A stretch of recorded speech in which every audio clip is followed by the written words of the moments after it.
Souviens-toi, hier jeudi saint, le récit nous a dit que le soir venu, Jésus était parti avec ses disciples au jardin des Oliviers pour prier.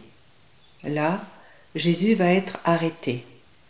Alors tous les disciples l'abandonnèrent et s'enfuirent.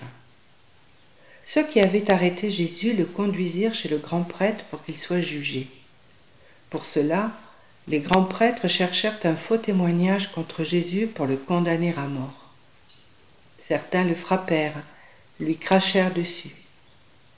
Ensuite, les soldats emmenèrent Jésus dans une grande salle, lui enlevèrent ses vêtements et le couvrirent d'un manteau rouge.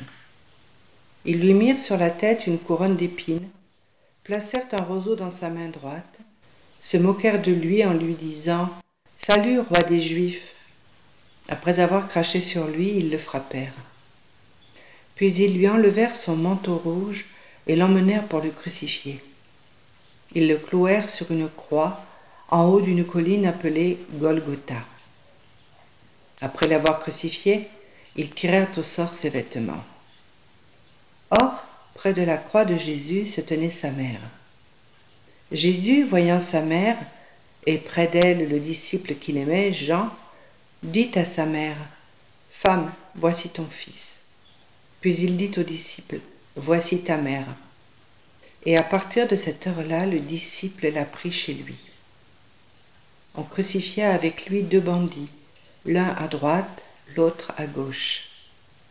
Jésus cria vers son Père, « Mon Dieu, pourquoi m'as-tu abandonné ?»